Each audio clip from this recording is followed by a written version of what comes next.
आपण पाहत आहात नाशिक खबर न्यूज, जनतेचे हक्काचे व्यासपीठ। महाराष्ट्र दिन उत्साहात साजरा करण्यात आला आणि याच पार्श्वभूमीवर कुंभमेळ्याच्या तयारीबाबत मोठी घोषणा करण्यात आली। जलसंपदा तथा कुंभमेळा मंत्री गिरीश महाजन यांनी सांगितले की नाशिक त्र्यंबकेश्वर येथे होणाऱ्या पुढील कुंभमेळ्यासाठी सुरू असलेली सर्व विकास कामे मार्च 2027 पूर्वी पूर्ण केली जाणार आहेत। पोलीस कवायत मैदानावर झालेल्या ध्वजवंदन सोहळ्यात मंत्री गिरीश महाजन बोलत होते। यावेळी विभागीय आयुक्त डॉक्टर प्रवीण गेडाम, विशेष पोलीस महानिरीक्षक दत्तात्रय कराळे, पोलीस आयुक्त संदीप कणिक, जिल्हाधिकारी आयुष प्रसाद, जिल्हा परिषदेचे मुख्य कार्यकारी अधिकारी ओमकार पवार, पोलीस अधीक्षक बाळासाहेब पाटील, सहाय्यक जिल्हाधिकारी अर्पिता ठुबे, डॉक्टर पवन दत्ता, उपवनसंरक्षक सिद्धेश सावर्डेकर, राकेश सेपट यांच्यासह अनेक मान्यवर उपस्थित होते।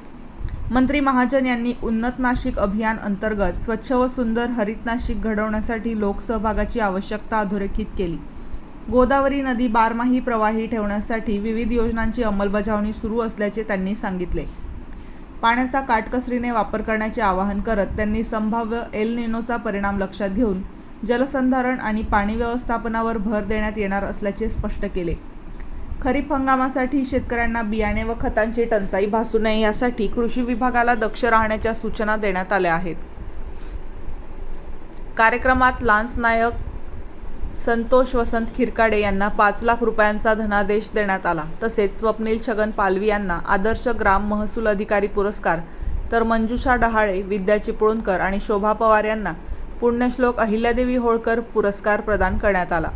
यावेळी खासदार डॉक्टर शोभा बच्छाव, महापौर हिमगौरी आडके आहेर, अपर जिल्हाधिकारी हेमांगी पाटील, निवासी उपजिल्हाधिकारी रोहित कुमार राजपूत, उपजिल्हाधिकारी रवींद्र भारदे, शुभांगी भारदे, कुंदन हिरे, अभिजित नाईक, तहसीलदार पंकज पवार, अमोल निकम, प्रदीप वरपे यांच्यासह विविध विभागांचे अधिकारी, कर्मचारी, लोकप्रतिनिधी आणि नागरिक मोठ्या संख्येने उपस्थित होते।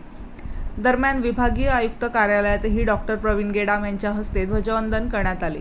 यावेळी अपर आयुक्त जितेंद्र वाघ, अरविंद लोखंडे आणि अजय मोरे उपस्थित होते। महाराष्ट्र दिन आणि कामगार दिनानिमित्त सर्वांना शुभेच्छा देत कार्यक्रमाची सांगता झाली।